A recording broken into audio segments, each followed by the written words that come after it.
एक जीवात्मा येतो, दुसरा महात्मा येतो आणि तिसरा परमात्मा येतो। या अवनीतलावर हे तिघच येतात, जीवात्मा, महात्मा, परमात्मा। याच्यामध्ये जे येणारे आहेत, या तिघांमध्ये येणाऱ्यांमध्ये पण फरक आहे। जीवात्म्याला यावंच लागतं, जीवात्मा येत नसतो, त्याला यावं लागतं। काय यावं लागतं? तुम्ही आम्ही जे जीव आहोत, तुम्हाला आम्हाला बळच यावं लागतं महाराज। काय यावं लागतं? तुकोबाराय ज्ञानोबाराय त्याचं कारण सांगतात।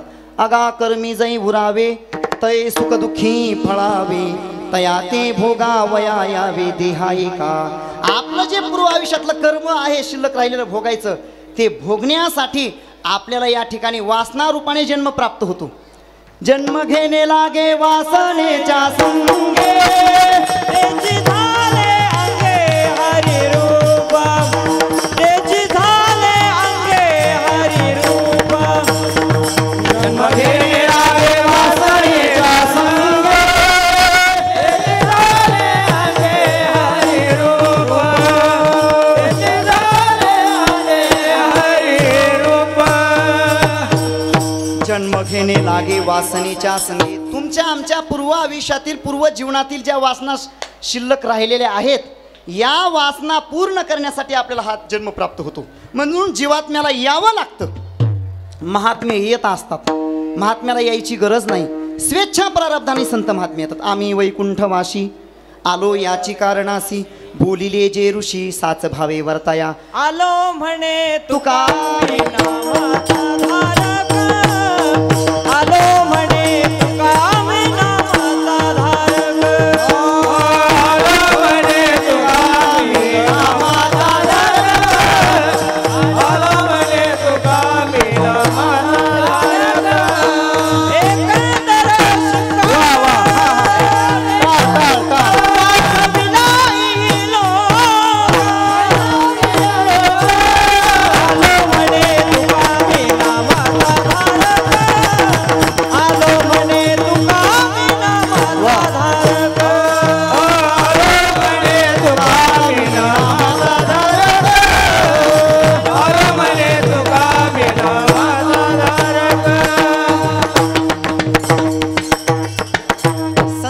येत असतात आणि परमात्म्याला आणावं लागतं। आणि याला रूपाबळे करुणी खळे हरिदासी।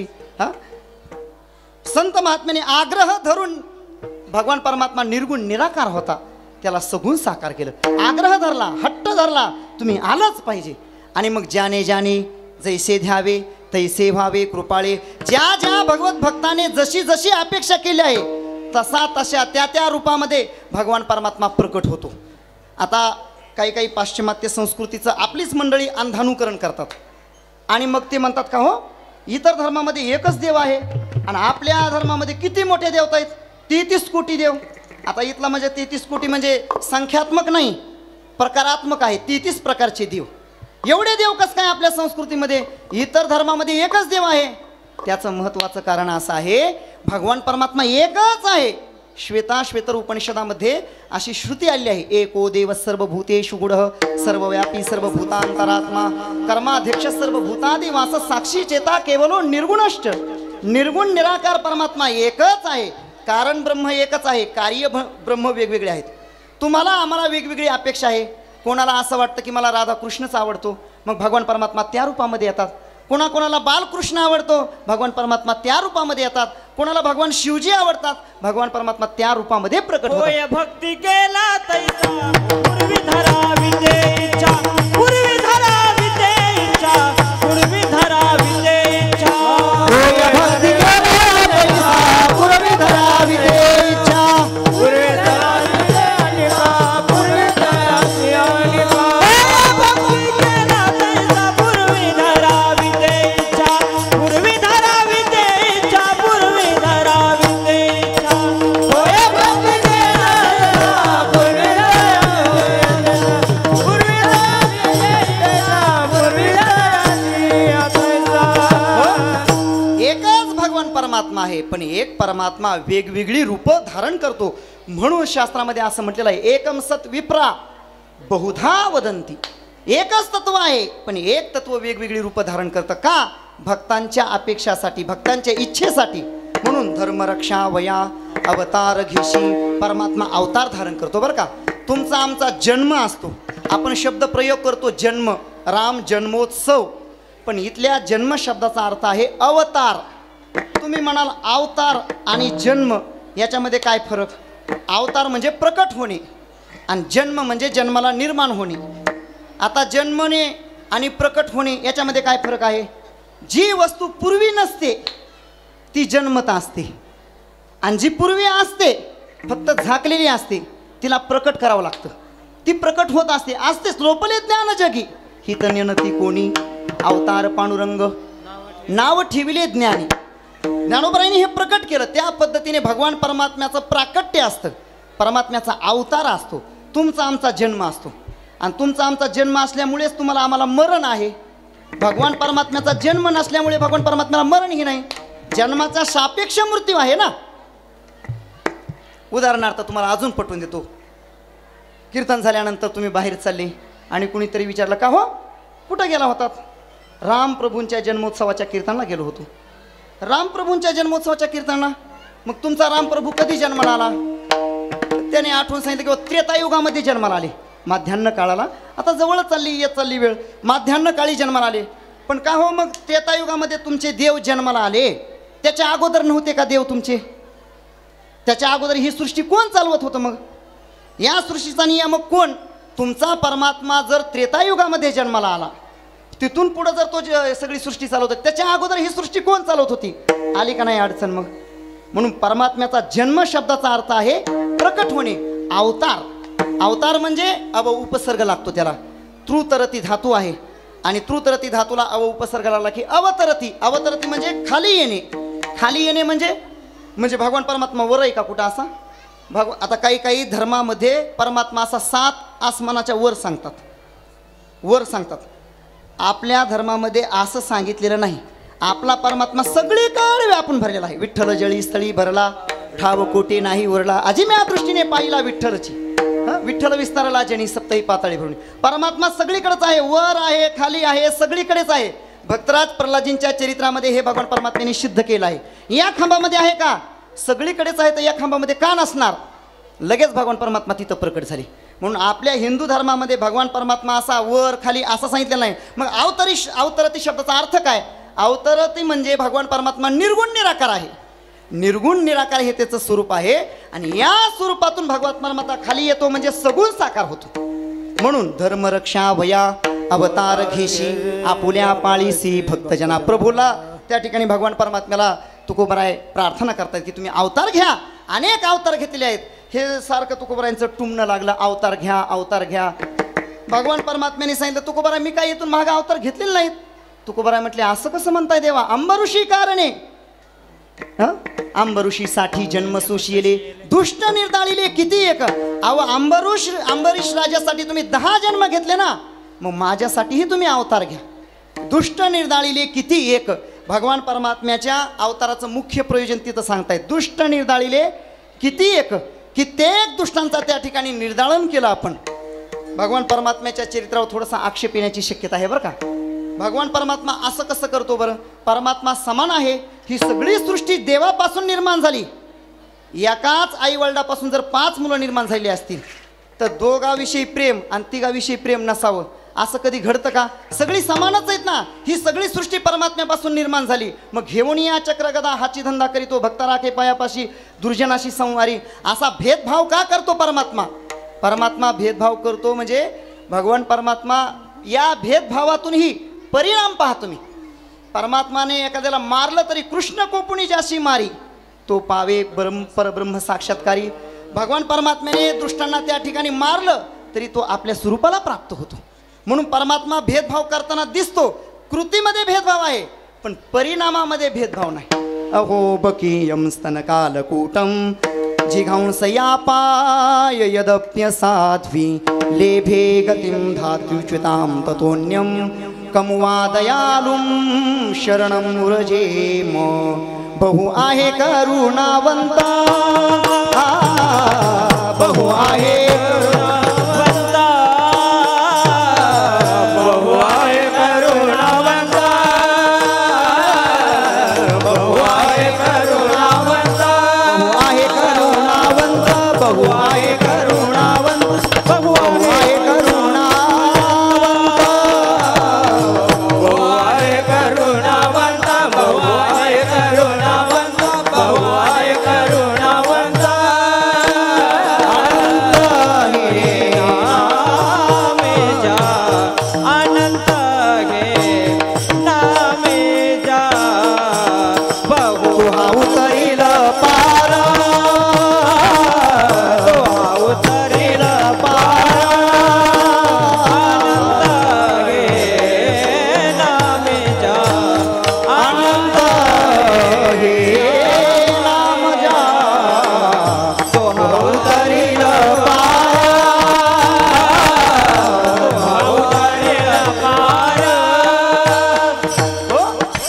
वैषम्य आणि नैर्गुण्य हे दोष आल्यासारखे दिसतात, पण परमात्मा वैषम्य गुणानेही रहित आहे, दोषाने, आणि नैर्गुण्य दोषानेही रहित आहे.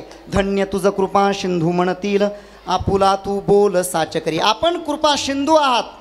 परमात्म्याची कृपा ही समुद्रासारखी आहे, नदीसारखी नाही, ओढ्यासारखी नाही, नाल्यासारखी नाही. कारण नदी, नाले, ओढे हे सगळे आटतात, समुद्र कधीच आटत नाही महाराज. अशी परमात्म्याची कृपा आहे. परमात्म्याने कृपा कोणाकोणावर केली? सागर आहे, कृपा सिंधू आहे, भक्तवत्सल आहे, दीनवत्सल आहे. परमात्म्याची भक्तवत्सलता, भगवान परमात्म्याची कृपा सिंधुता हे आपण एका उदाहरणातून पाहू. एक प्रसंग असा घडला की रावणाचा वध झाला आणि बिभीषणला त्या ठिकाणी लंकेवर राज्याभिषेक करून बसवलं. परमात्मा अयोध्येमध्ये राज्य करतात. बिभीषण एक वेळ भगवान परमात्म्याला भेटायला येण्यासाठी निघाला. खालून दक्षिण भागामधून येत असताना जंगलामध्ये असं होतं की एक कुणीतरी ब्राह्मण त्या ठिकाणी बसलेला होता आणि खाली बसला होता, रात्रीची वाटचाल करत होता आणि याच्याकडून त्याच्यावर उडी पडली. कुणाकडून? बिभीषणाकडून. आणि ब्राह्मण वारला, ब्रह्महत्या झाली. ब्रह्महत्या झाली म्हणून ती सगळी त्या गावातली जी ब्राह्मण मंडळी होती या बिभीषणला मारतायत, ठोकतायत. किती मारण्याचा प्रयत्न केला तरी बिभीषण मरत नाही. बिभीषण मरत नाही कारण बिभीषण चिरंजीव आहे, तो मरेल कसा? त्याला शेवटची इच्छा विचारली, तुझी शेवटची इच्छा काय आहे? त्याने सांगितलं की मला शेवटी भगवान प्रभू रामचंद्राचं दर्शन व्हावं. भगवान प्रभू रामचंद्र त्या ठिकाणी आले. परमात्मा त्या ठिकाणी आल्यानंतर परमात्म्याने सांगितलं त्याला तुम्ही सोडा म्हटले पहिलं, कारण भृत्यापराधे सर्वत्र स्वामिनो दंड इष्यते. जर एखाद्या नोकराचा गुन्हा असेल, नोकराकडून जर काही एखादा त्या ठिकाणी गुन्हा चूक घडलेली असेल त्याची भरपाई मालक करत असतो. या बिभीषणाचा मालक मी आहे म्हणून त्याच्यावरचं मी मरण स्वीकारतो, पण त्याला तुम्ही सोडून द्या. म्हणून धन्य तुझं कृपा सिंधू म्हणतील, आपुला तू बोल साचकरी. आणि आपली कृपा सिंधुता मी सांगतोय, आपण करुणासागर आहेत, मी सांगतोय, आशातला भाग नाही. तुका म्हणे तुझं वर्णिती पुराणी, होय नारायण दया सिंधू धर्म रक्षावया अवतार घेशी, आपुल्या पाळीसी भक्त जना विठोबा रखुमाई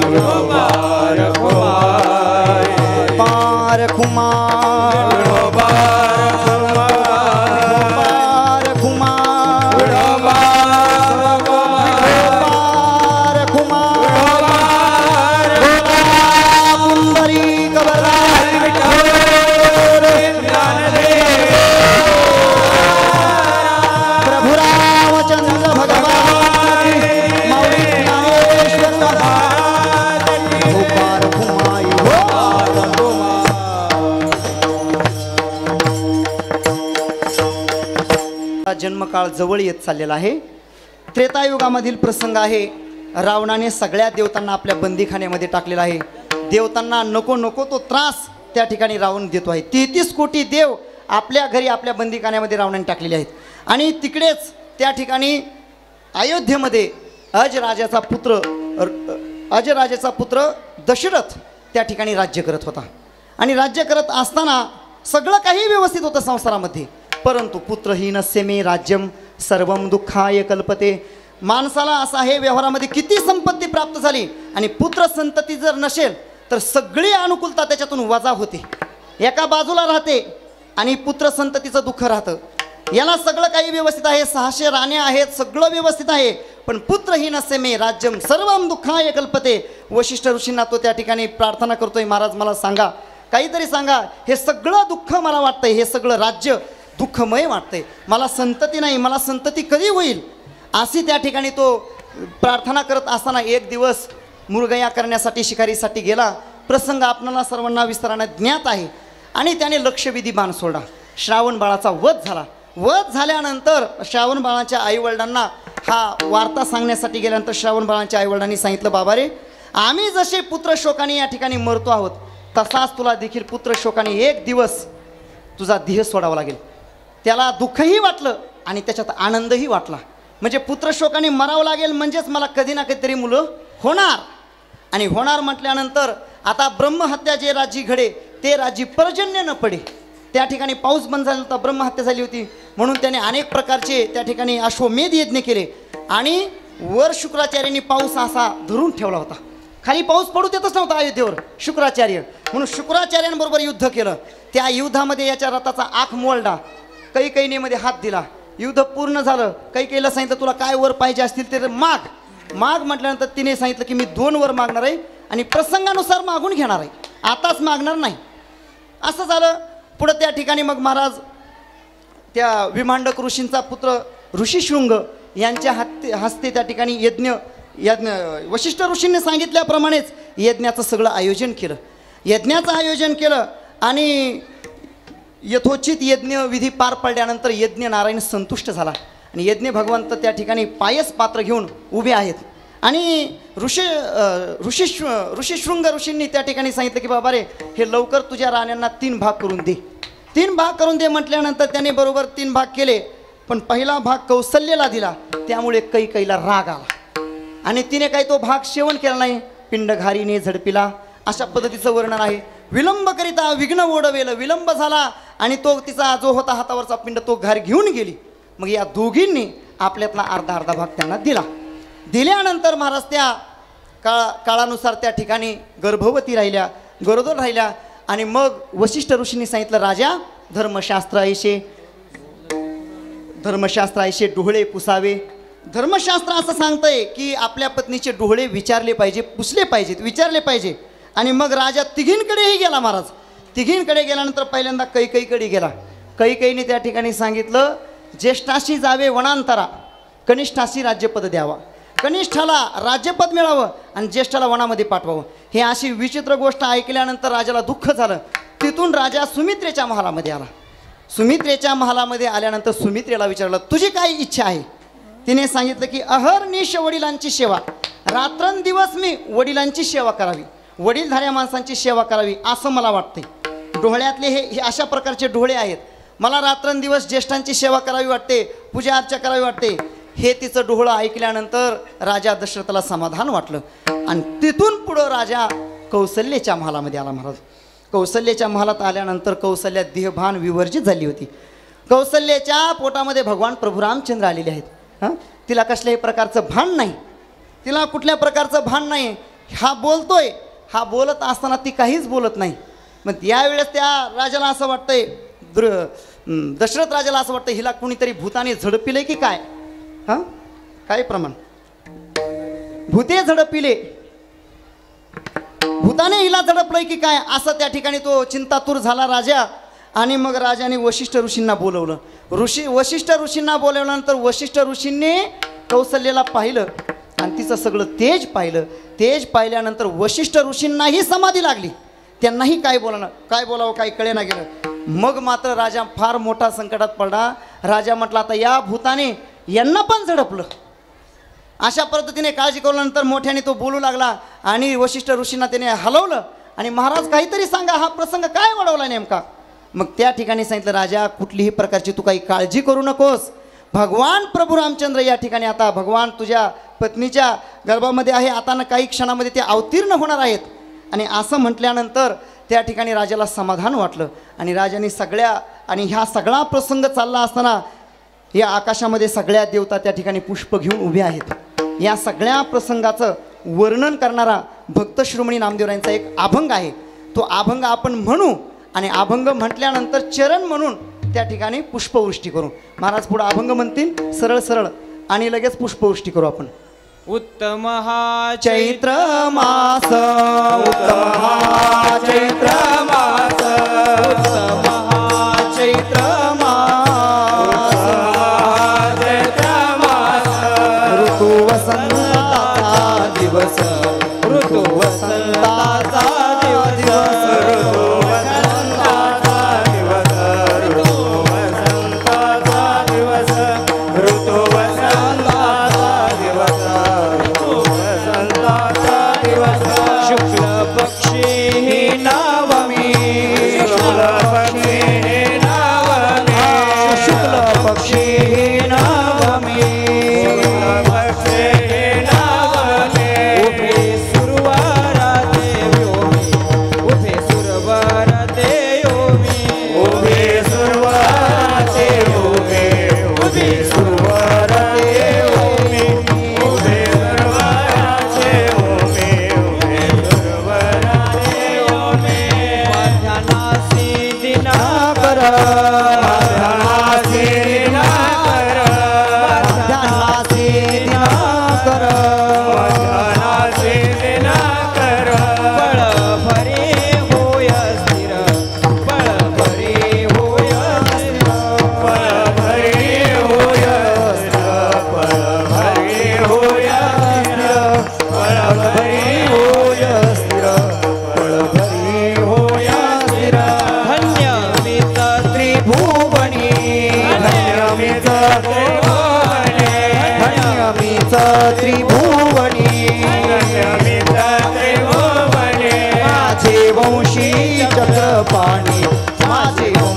चक्रपाणी माझे वंशी चक्रपाणी माझे वंशी चक्रपाणी माझे वंशी चक्रपाणी माझे वंशी चक्रपाणी शोभित दाही दिशा दाही दिशा आनंद नर नारी शेषा आनंद नर नारी शेषा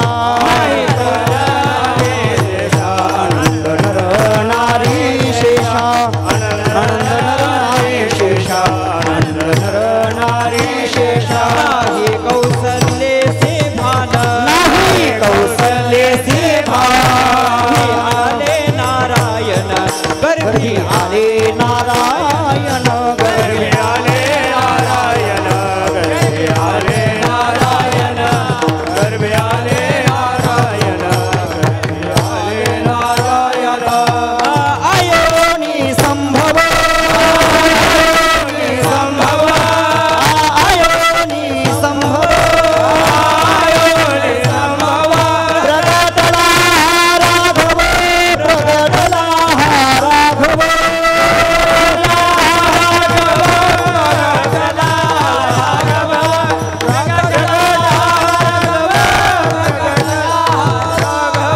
आयोनी संभव आयोनि संभव आयोनि संभव प्रगटला राघव प्रगटला राघव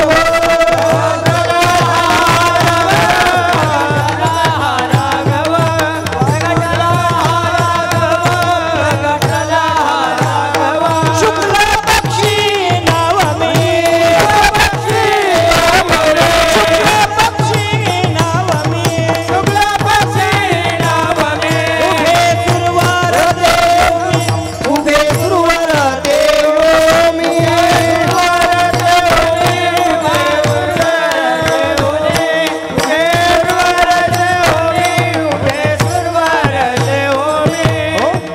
भगवान परमात्मा या पुण्य समयाला पुण्यप्रदायी समयाला या ठिकाणी अवतीर्ण झाले आहेत. त्रेतायुगामध्ये जो आनंद प्रकट झाला तोच आनंद या ठिकाणी भगवान प्रभू रामचंद्राच्या जन्मोत्सवाचा आपण सर्वजण साजरे करत आहोत. या ठिकाणी सर्वांनी जयघोष करायचा आहे आणि पुष्पवृष्टी करायची आहे.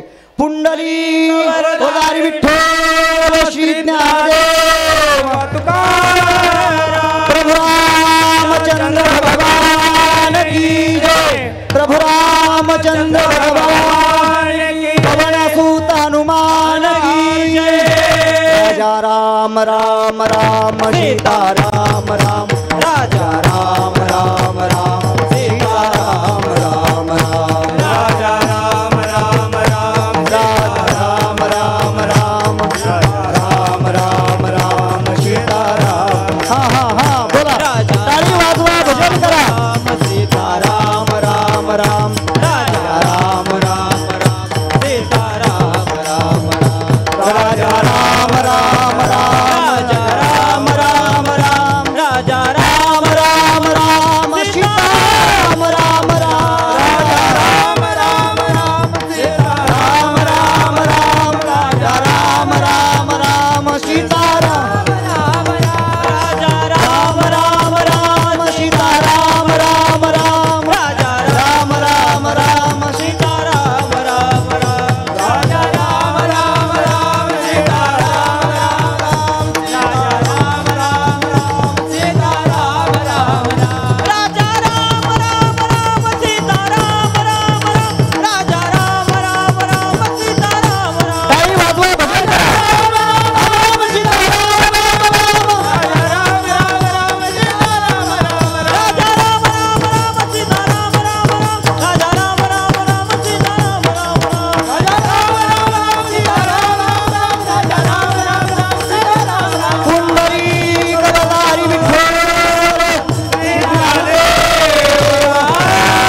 प्रभु रामचंद्र भगवान की माऊली ज्ञानेश्वर महाराज जय तुकाराम महाराज बोधेश्वर भगवान की जय.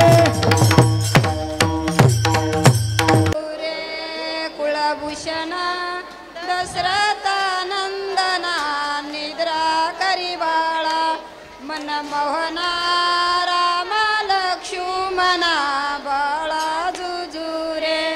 पाळणाला मिळला विदेशी दशरथाचे वंशी पुत्र जन्मले रसिकेशी कौसल्याचे खुशी बाळा जुजुरे येऊन वसिष्ठ हलवी कौसल्या सुंदरी तरुणी ज्ञान दूरी पुष्पे वरसली सुरवरी गरजती जय जयकारी बाळा जुजुरे येऊन वसिष्ठ सत्वर सांगे जन्मांतर राम प्रब्रह्म साचार सातवा अवतार बाळा जुजुरे या गारक्षुनी अवतारा मारुनी रजनीचरा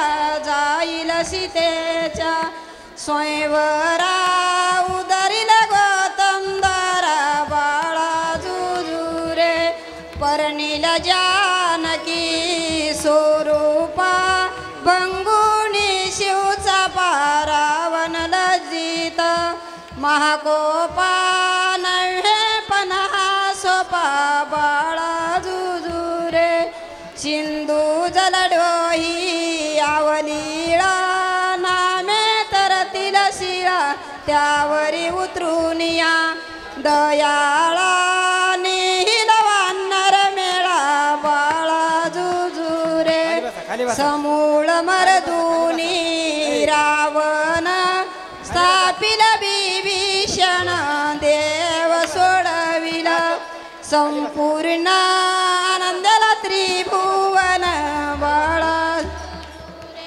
राम भावाचा बुकेला भक्ता दीन झाला दास विठ्ठले ऐकी तुका म्हणे तुझ वर्णिती पुराणे होय नारायण दया सिंधू धर्म रक्षावया अवतार घेशी आपुल्या पाळीसी भक्तजना काशी या ठिकाणी भव्य दिव्य अखंड हरिनाम सप्ताहातील ही आजची प्रमुख जन्मोत्सवाची सेवा समस्त ग्रामस्थांच्या प्रेमाने या ठिकाणी प्राप्त झाली. खरं म्हणजे आजची सेवा करणं म्हणजे हे फार कठीण असतं, आव्हान असतं. उभ्या बाजारात कथा हेतून आवडे पंढरीनाथा म्हणजे एक प्रकारचा भरपूर विक्षेप असतो. आजची कथा ते दाबायला फार सामर्थ्य लागतं, सगळ्या प्रकारचा विक्षेप असतो. आणि आदरणीय श्रीराम महाराजांनी 2-3 वर्षापासून आग्रह लावून धरला होता की हे तुम्हीच करा. मी त्यांना म्हटलं होतं की ही सेवा जरा थोडीशी वयोवृद्धांना असली पाहिजे, पण आमचे नारायण मामा यांनी म्हटले की तुम्हीच करा आणि मग करण्याचा योग प्राप्त झाला. आणि या ठिकाणी सेवा करण्यासाठी समस्त आपल्या पंचक्रोशीतील सर्व गुणीजन मंडळी उपस्थित आहेत. झालेली सेवा भगवान बोधेश्वरांच्या चरणी समर्पित करत असताना एक महत्त्वाचं निवेदन आपल्यासमोर ठेवतो. आपणा सर्वांना कल्पना आहे की श्री क्षेत्र दिहू गाथा मंदिर या ठिकाणी आम्ही अध्यापनाची सेवा आणि काही विद्यार्थी आपण नेलेले आहेत. तिथे विद्यार्थी 10वीच्या पुढचा पाहिजे. विद्यार्थी 10वीच्या पुढचा असेल, 10वी पास झालेला असेल तर तिथून पुढं त्याचं BA शालेय शिक्षण होणार म्हणजे शास्त्री पदवी प्राप्त होणार. आणि जो 2 वर्ष राहिले तर आचार्य पदवी प्राप्त होणार. परंतु 10वीच्या अलीकडचे जे विद्यार्थी आहेत यांची काय व्यवस्था, याच्यासाठी आपण 5 मे ते 5 जून या कालावधीमध्ये आपल्या तळेकडच्या त्या ठिकाणी शिबिर एक भव्य दिव्य आयोजन केले. शिबिराचं त्या शिबिरामध्ये 8 वर्षापासून ते 16 वर्षापर्यंत जेवढे काही लहान मुलं असतील बालसंस्कार त्यांच्यावर घडावा. त्याच्यामध्ये कुठलाही व्यावसायिक हेतू नाही. माझ्याकडे पाहिल्यानंतरही तुम्हाला कुठली व्यावसायिकता दिसणार नाही, पण तरी प्रामाणिकपणे भगवान बोधेश्वरांच्या समोर सांगतो, प्रामाणिक हेतू हाच आहे की आपल्या गावामध्ये आपल्याला काहीतरी करता येतं का बाबा.